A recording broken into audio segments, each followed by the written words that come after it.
राप्ती दर्पण टेलिभिजनको विशेष कार्यक्रम अतिथि विशेषमा यहाँलाई हार्दिक स्वागत गर्दछु। म भानु जोशी। हामी यो कार्यक्रम प्रत्येक साताको आइतबार राति 8 बजे नियमित र सोमबार बिहान पुनः प्रसारण गर्ने गर्दछौँ। हामीले यस कार्यक्रममा विभिन्न क्षेत्रका व्यक्तित्वहरू निम्त्याउने गर्दछौँ र विविध विषयवस्तुहरूमा समसामयिक विषयवस्तुहरूमा संवाद गर्ने गर्दछौँ।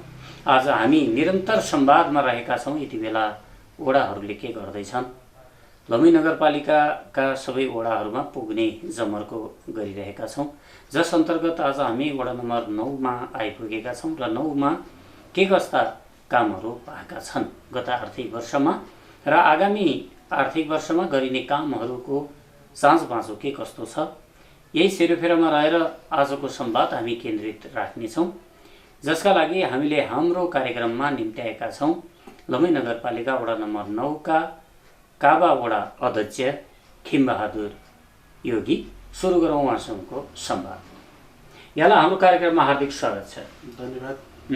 सर्वप्रथम रिहारमा पानीको समस्या ठुलो समस्या छ, के छ रिहार लगायत यो 9 नम्बरमा पानीको अति नै के भन्छ अपुग भएको ठाउँ हो। के भन्छ पानी नै अभावमा चेलिएको ठाउँ छ यो।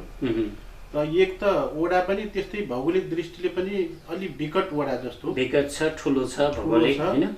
झन्डै वडा कम्तीमा पनि 24-25 किलोमिटरको दूरी भएको हुनाले अब भद्रकुण्डीमा त्यस्तै छ, रिहारमा त्यस्तै छ, जरेमा त्यस्तै छ, हरदोमा त्यस्तै छ, तेलले तरुलिया फुलतरा लगायत सबै ठाउँमा खानेपानीको समस्या छ। खानेपानीको एकदम समस्या भएको ठाउँ हो। नागरिकले स्वच्छ सफा पानी अझै पिउन पाएका छैन। रिहारमा फेरि छुट्टै किसिमको समस्या, नुनिलो पानी छ। हजुर हजुर। रिहारमा पनि के छ त, अब यो सम्बन्धी खानेपानी सम्बन्धी केही बजेटहरू विनियोजित गर्ने, यसलाई फिल्टर गर्ने, नुनिलोपन हटाउने त्यस्तो केही प्रविधिहरू त्यस्तो केही गर्नु अहिलेसम्म पहल भएको छैन? केही पहल पनि भएको छैन। तर के छ भन्नु चाहिँ जिल्ला खानेपानीले गत वर्ष यहाँ रिहारमा डिप बोर्डिङ धसेको थियो। डिप बोर्डिङ धस्ने बेला पनि यो अति आस्न रडहरू चट्टानहरू लाग्ने भएको हुनाले तपाईँको यो पानी ननिक्लिने यो ठाउँमा समस्या त्यस्तो छ। अलिक ठुलो पुँजी लगाएर जिल्ला खानेपानी अथवा नगरपालिकाले अलिक पुँजी लगाएर यही राप्तीको पानीलाई एकै ठाउँबाट लिएर उप हाई टङ्की के भन्छ डाँडोमा टङ्की बाँधेर तपाईँको सबै तपाईँको हरदाबाट लिएर तेलले कोलतरा जलकुण्डै लेकमा टङ्की बाँधिदिने भनेपछि पानीको असम्भव छैन, तर पैसाको असम्भव जस्तो के। अब विभिन्न क्षेत्रमा त यहाँका माननीय सांसदहरूले पनि खर्च गरेको अवस्था छ। खानेपानीको लागि यहाँहरूले वडाको तर्फबाट के पहल गर्नु भएको छैन? अब पहल त अब हामीले हाम्रो वडामा पनि अब खासै त्यस्तो बजेट भन्नुहोस् 1 करोड बजेट विनियोजन हुन्छ। 1 करोडबाट तपाईँको वडाबाट त आफैबाट सम्भव छैन। तर अब कि प्रदेशमा कि सङ्घमा हो लेखापढी गर्ने कि नगरपालिकाले नै आफ्नो गौरवको योजना अन्तर्गत राखिदिएपछिका कुराहरू हुन्। तर लेखापढी गर्ने काम त फेरि वडाकै तर्फबाट तपाईँहरूले हो। यो अलिकति हामी पनि चुकिया जस्तो छ। यो हामीले पठाउनु पर्ने हो। अहिलेसम्म यो हामी त केमा छौँ भन्नुहुन्छ भनेपछि भगर बामेश्वर लागेको जस्तो। अब यति विकट वडा अब हामी कता जाऊँ त भन्दाखेरि उयो तपाईँ स्वास्थ्य, त्यस पछाडि बाटो पनि लगभग झन्डै 13-14 किलोमिटर। हाम्रो मेन बाटो भनेको यो तेलले रिहार हुँदै तेलले हुँदै तरुलिया पोलतरा हुँदै तर के भन्छ च्याउखोला जाने भन्ने बाटो भर्खरै के भन्छ यो पनि गर्नुभएको छ कि टिपिआर गरिरहेको छ नगरपालिका तर्फबाट। त्यस पछाडि तपाईँको जाइकेर केही पहिलो सालको बजेट प्रदेशको सङ्घको तर्फबाट तपाईँको आएको पैसाले अलिक थोरै कालोपत्री पनि गरिरहेको छ र गर्ने क्रममा पनि छ। तेलले जाने बाटो कालोपत्री भएको छ अथवा च्याउखोलाबाट तरुलेतिर जाने बाटो त्यो कालोपत्री भएको छ? यो रिहार हुँदै तेललेसम्म जाने बाटोलाई कालोपत्री गरिने सुरु भएको छ। यो कम्ती पनि अब तपाईँको यो वडा अथवा नगरपालिकाले गर्ने जस्तो चिज पनि रहन्छ कि करोडौँको लाग्ने रहेछ। हिसाब किताब गर्दै बेला लगभग 10-15 करोड जस्तो लाग्ने रहेछ पैसा पनि होइन। अब तपाईँको नगरपालिकाले थोरै बजेट अथवा प्रदेशले राखिदिएको हुन्छ थोरै बजेट। अब त्यसले बाटो कोलतारासम्म ट्र्याक खुल्या छ, ट्र्याक्टरहरू आउने गर्छन् कि वडाभित्र तपाईँको अब बाटोघाटो नपुगेको टोलहरू कहाँ छ त वडाभित्रका गाउँहरू? बाटोघाटो खास गरेर तपाईँको बर्खायाममा पनि तेलले हुँदै तपाईँको तरुलियासम्म लम्बैदेखि लोकल गाडीहरू पनि चल्छन्। ट्र्याकहरू खुलेको छ। अब त्यसलाई अलिकति व्यवस्थित बाटो गराउनुको लागि अब जरुरी नै छ। तपाईँको वडाको बजेटले भ्याउँदैन? नगरपालिकाले विनियोजित गरेको छ त बाटोघाटो? नगरपालिकाको गौरवको आयोजना भन्छ नि, गौरवको आयोजना भनेर अहिले तपाईँको के गरिरहेको छ भन्नुहुन्छ नि, 9 नम्बरको तपाईँको स्वास्थ्यको क्षेत्र भनेर बर्सिङ सेन्टर अहिले अस्पताल अमेलियामा, लम्बी नगरपालिका 9 अमेलियामा बर्सिङ सेन्टर प्रस्तुति गिरे। अब यहीँका जनताहरूलाई यही सुविधा होस्, यही बच्चा जन्माउन सक्यो भनेर 80 लाख विनियोजन गरी अब उसले के भन्छ प्रदेश सरकार र नगरपालिकाको मातहतमा त्यो भइरहेछ। बर्थिङ सेन्टरमा के सुविधाहरू छन् र कुन लेभलका कर्मचारीहरू त्यहाँ बस्ने गर्छन्? अहिले त त्यस्तो ठुलो लेभलको कर्मचारी अयब हुनुहुन्छ होइन, एकजना अयब हुनुहुन्छ, एकजना तपाईँको कार्यालय सहायक हुनुहुन्छ सहयोगी, त्यस पछाडि एउटा के भन्छन् यो पोस्ट अलि महिलाको हो के भन्छन् यो महिला सेवा हेर्नु भने नर्स हुनुहुन्छ एकजना, 3 जना कर्मचारी हुनुहुन्छ। Birthing centre अमेलियामा। रिहारमा के राख्नु भएको छ त स्वास्थ्य सम्बन्धीको? रिहारमा त्यस्तो खासै त छैन। रिहारमा पनि तपाईँको के भन्छ यो सुई खोपसोप लगाउने कार्यक्रमहरू त टोलमा भइरहन्छ। नगर स्वास्थ्य इकाइ अथवा त्यो छैन यहाँ?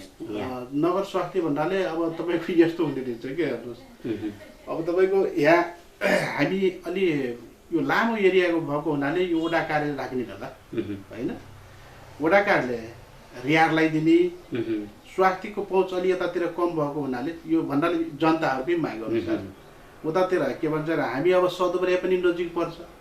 वडा त हाम्रो लम्बी नगरपालिका 9 भद्रगुन्टीबाट के भन्छ अमिलेसम्म भए तापनि, शिवखोलासम्म बाँकेको सिमानासम्म भए तापनि त्यताको मान्छेहरूलाई अलिकति स्वास्थ्यको समस्या छ। त्यही भएर स्वास्थ्य सम्बन्धीको कार्यालय अमेलियामा राख्नुभयो। अब रिहारकोले सदबरियातिर पनि जान सक्छ भन्ने हिसाबले। अब बाटोघाटोकै कुरा गरौँ, उत्तरतिरको गाउँमा पनि त बाटो गएको छैन।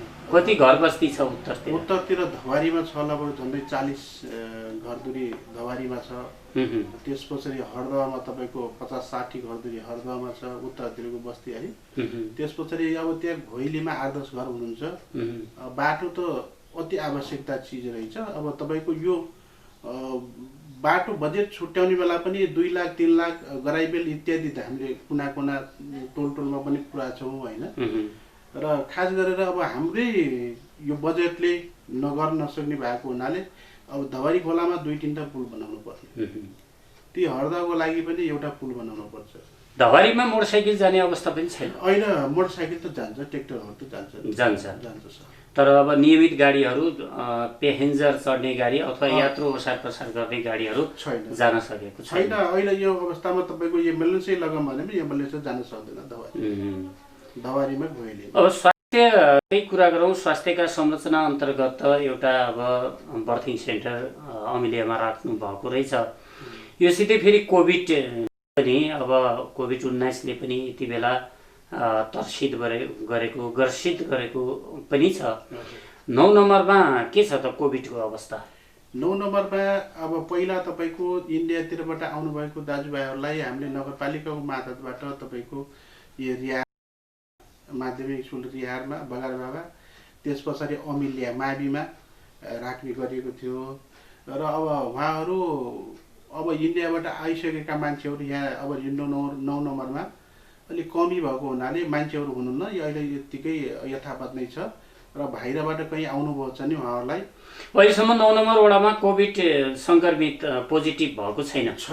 एकजना पनि छैन। एकजना अमिलियामा अहिले बिमारी हुनुहुन्छ। अब तपाईँको चाहिएर खास त्यो भनेर त लगिया थिएन। अब नेपालगञ्जतिर लग्यो, नेपालगञ्जबाट फेरि काठमाडौँ रिफर गरिसकेपछि एकजना विरुद्ध अर्को बिमारी पनि अर्कै रहेछ उहाँलाई, र उहाँलाई कोभिड देखियो भन्ने कुरा यहाँ जोस पुष्टि भइसकेको छ होइन र त्यहाँबाट लस्सपस्स भएको मान्छेहरूलाई पनि सबैलाई पिपिआर चेक अथवा के भन्छ त्यो चेकहरू पिसिआर चेक भयो त्यसबाट नेगेटिभ देखियो सबै सुरक्षित छ अब वडाभित्र छैन उहाँ काठमाडौँमै हुनुहुन्छ यो वडाको अब अन्यत्र क्वारेन्टाइनमा राखेर अन्यत्र देखिया पनि छैन अहिलेसम्म सुरक्षितै छ भवितव्य भयो कि अब सुरक्षित राख्न सफल हुनुभयो अथवा भवितव्य नै त्यस्तो परिआयो नै अहिलेसम्म त त्यस्तो देश विदेशबाट आउने मान्छेहरू पनि त्यस्तो आइपुग्नु भएको छैन तेस्रो मुलुक भन्नुहोस् न विदेशबाट आउने मान्छेहरू हाम्रो गाउँठाउँमा आइपुग्नु भएको छ यो वडामा आउनु भएको छैन खासै गरेर त्यही इन्डियाबाट आएको मान्छे जसबाट कमाउन गएको मान्छे अब आउनुभयो उहाँहरूलाई क्वारेन्टाइनमा राखियो सबैलाई धेरै आउनु भएको थियो आउनुभयो उहाँहरूलाई क्वारेन्टाइनमा राखिसकेपछि त्यसपछि अब उहाँहरूलाई अब टेस्ट गरिसकेपछि उहाँको नेगेटिभ रिपोर्ट देखेको हुनाले अब चाहिँ उहाँहरू आफ्नो आफ्नो घरमा आएर बस्नु भएको छ होइन र अहिले त्यस्तो कसैलाई पनि देखा परेको जस्तो छैन तेस्रो मुलुकबाट अब नागरिकहरू आउने क्रम रहला 9 नम्बर वडामा पनि आउलान् तेस्रो मुलुकबाट आएका नागरिकहरू अब कहाँ राख्नुहुन्छ होम क्वारेन्टाइनको अवधारणा पनि राज्यले लिएको छ यद्यपि अब तपाईँले यो नजिकै रहेको विद्यालयलाई पनि क्वारेन्टाइनको रूपमा राख्ने भन्नुभएको छ फेरि शिक्षा मन्त्रालयले अब सामुदायिक विद्यालयहरूमा रहेका क्वारेन्टाइनहरू अब हटाउनुपर्छ भन्ने खालको एउटा नीति पनि जारी गरेको अवस्था छ त्यो अवस्थामा के हुन्छ त अब होम क्वारेन्टाइनमा बस्दा अब बसाल्ने योजना रहन्छ अथवा सामूहिक क्वारेन्टाइनमै राख्नुहुन्छ यस्तो छ होम क्वारेन्टाइन भनेको के हो भन्नुहुन्छ नि जनता अलिक सचेत चेतना भएको मान्छे हुने भने चाहिँ होम क्वारेन्टाइन बस्दा पनि ठिकै रहने हो मान्छे के छ भने चाहिँ क्वारेन्टाइन यो कोभिड यो भन्नुहोस् अहिले आएको यो सरुवा रोग यो के हो भन्ने अहिलेसम्म जनतालाई पनि यो चासो नभएको थियो क्या अब होम क्वारेन्टाइन भनेपछि त ऊ एउटा कोठामा बस्ने उसले आफै पकाइ खाने उसले आफै चलाइ खाने होइन इत्यादि गर्ने हो होइन अब हाम्रो के छ भन्नुहुन्छ भने अलिक पिछेको ठाउँ अब केही छैन यसलाई लागेको छैन भनेर के भन्छ जनताहरूले पनि अब त्यसलाई घोलमिल गर्छन् कि भन्ने हामीलाई आशंका हुने र अहिले अब स्कुलहरूमा नभए तापनि अब त्यो क्वारेन्टाइनमा त तपाईँको प्रत्येक सामुदायिकहरू बन्नु पनि छैन हाम्रो अफिसहरू पनि छैन सामुदायिक बनाउनुतिर संस्थागत रूपमा उहाँहरूलाई त्यतातिर सामुदायिक बन्नमा भने सारेर भयो छुट्टै बसाल्ने व्यवस्था गर्नुपर्छ यसरी होम क्वारेन्टाइनमा नियम पालना नागरिकहरूले गर्न सक्दैनन् त्यसमा तपाईँहरू विश्वस्त हुनुहुन्न हजुर हजुर अब यसका अतिरिक्त शिक्षाको पाटो पनि रहला शिक्षा त अहिले कोभिडले गर्दा अस्तव्यस्तै छ सबैभन्दा बढी प्रभावित शिक्षा छ हुन त हरेक क्षेत्र अस्तव्यस्त छ अर्थव्यवस्थाका कुरा गर्नुपर्दा पनि अर्थव्यवस्था पनि राज्यको यति बेला लगभग नेगेटिभ भन्नाले ओह्रालो लागेको अवस्था पनि छ तर शिक्षाको कुरा गर्नुपर्दा 9 नम्बर वडा अब यहाँले भने जस्तै भौगोलिक रूपमा टाढा टाढा रहेको र भूगोलको हिसाबले 9 नम्बर वडा सबैभन्दा ठुलो वडाका रूपमा पनि रहेको छ तर पनि यहाँ अब विद्यालयहरू के कस्ता छन् बाल विकासका कुराहरू गरौँ आधारभूतका कुरा प्राविका कुरा माविका कुरा के कस्ता विद्यालयहरू छन् विद्यालय अब यो तपाईँको चाहिँ बिहारमा अब 1 देखि 10 सम्म पढाइ हुन्छ त्यस पछाडि आएर त कुल यो तेलियामा बाल विकास सञ्चालन भएको छ त्यस पछाडि आएर कुलतरामा 1 देखि 5 सम्म त्यहाँ सुरु नै छ परिरहेछन् त्यस पछाडि तरुलीमा गएर बाल विकास सञ्चालन छ अलिक विकट ठाउँ भएको हुनाले त्यस पछाडि तपाईँको चाहिँ हर्दमा पनि अब 1 देखि 5 सम्म पढाइन्छ प्रावि 5 सम्म छ तर के छ भन्छ नि विद्यार्थीको एकदम कमी न्यून छ किन भन्नुहुन्छ भने अमिलियामा 1 देखि 10 सम्म हाई स्कुल छ तर विडम्बना के छ भने अमिलिया हाई स्कुल को कार्यक्षेत्र रहेका विद्यार्थीहरू लौकी पढ्न जान्छ यो त विडम्बना भएन किन यसलाई नियमन गर्नुभएको यो यसलाई अनुगमन गर्ने हो गर्नुपर्छ अहिले के छ भन्छ यो कोभिडले गर्दाखेरि पनि अब तपाईँको घर दैलोसम्म गएर सबै तपाईँ हामी वडाका लगायत सबै शिक्षकहरू अभिभावकहरू जनाको भएर तपाईँको उता तलतिर जाने मान्छेलाई यतै आफ्नै वडाभित्र आफ्नै ठाउँतिर गर्नुपर्छ बस्नुपर्छ भन्ने अब एउटा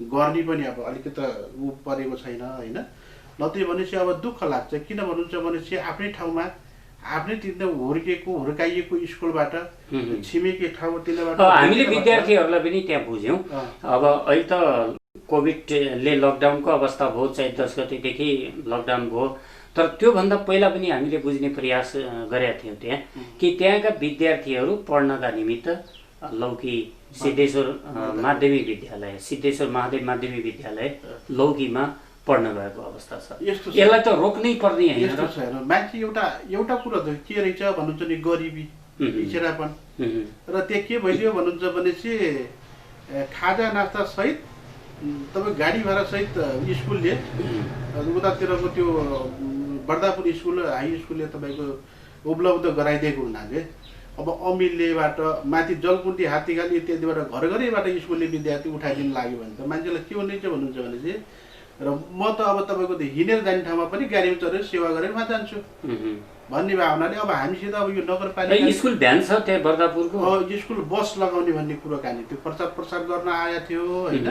तर भयो भने हामीले त त्यहाँका जनताहरूलाई, त्यहाँका के भन्छ अभिभावकहरूलाई के सल्लाह दिएको थियौँ भनेपछि भोलि पर्सि तपाईँको ठिकै छ बर्दापुर पर्न होला केही होइन, अब सेन्ट्रल पोस्ट तपाईँको के भन्छ 10मा परीक्षा गर्न जाने मतलब नेपालगञ्ज जानुपर्छ होइन।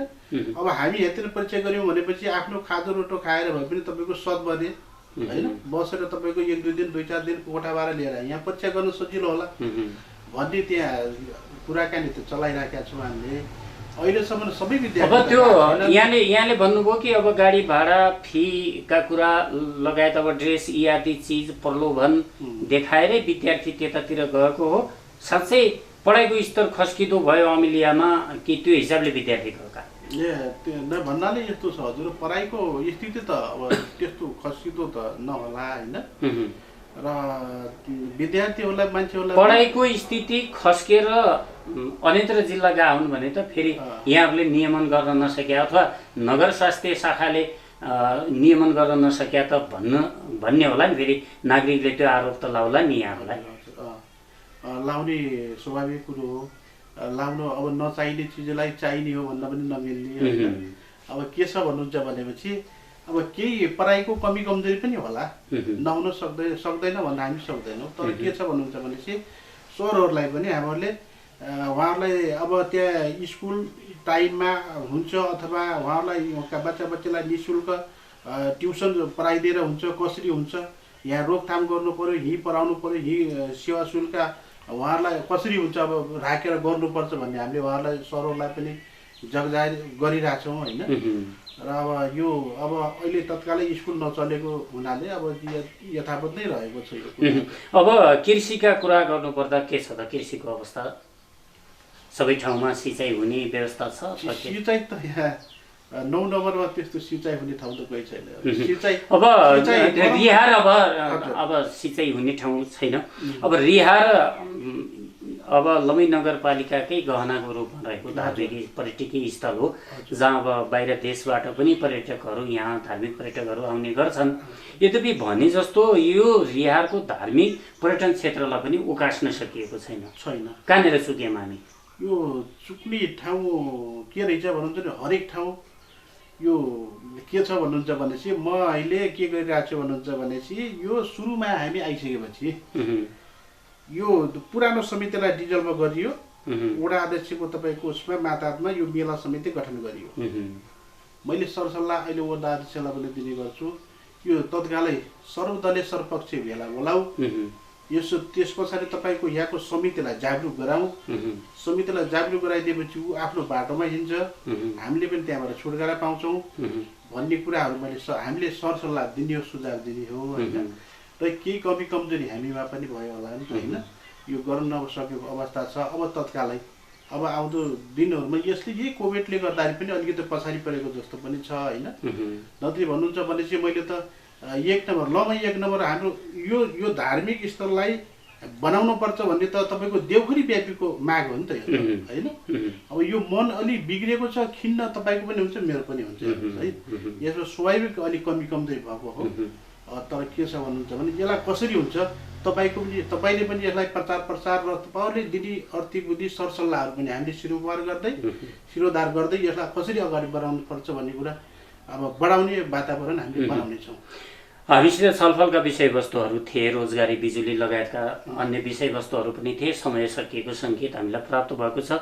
अन्तमा यही सेरोफेरोमा रहेर 2 लाइनमा हाम्रो दर्शकलाई र तपाईँको वडावासीलाई के छ, के भन्ने छ यहाँको? धन्यवाद। हाम्रो यो वडामा आएर हजुर यो राप्ती दर्पण टेलिभिजनले हाम्रो यो के भन्छ लमै नगरपालिका 9 नम्बरको यो समस्या र साथसाथै विकासका योजनाहरू कहाँ के भयो भन्ने कुरा जानकारी लिनुभयो। नहुने कुरालाई पनि अझ के भन्छ नभएको चिजहरूलाई पनि एउटा टेलिफोनको के भन्छ महामारीको समस्या पनि छ, हेर्नुहोस् एउटा टावर बनाउनु पर्ने होइन। त्यसपछि लगेर यो खानेपानी अति नै कहाँ के यो कुराहरू सुनेर के भन्छ माथिका नेताहरूले पनि अलिकति सुन्दैनुहुन्छ भने आग्रहका साथ बिदा हुन चाहन्छु। हस्त धन्यवाद। आफ्नो व्यस्त समयलाई थाँती राखी हाम्रो कार्यक्रममा सहभागी भई आफ्नो महत्त्वपूर्ण विचार राखिदिनु भएको छ, वडाभित्रका गतिविधिहरू राखिदिनु भएको छ। समय र संवादका लागि यहाँलाई धेरै धेरै धन्यवाद। धन्यवाद हजुरलाई पनि धन्यवाद। नमस्कार। आजको अतिथि विशेष कार्यक्रम यही सकिन्छ। यतिन्जेल कार्यक्रम हेरी साथ दिनुभएकोमा धन्यवाद र सहकर्मी मित्र क्यामेरा पर्सन मुक्तिराम पौडेललाई विशेष धन्यवाद दिँदै भानु जोशी पनि आज्ञा चाहन्छु। नमस्कार।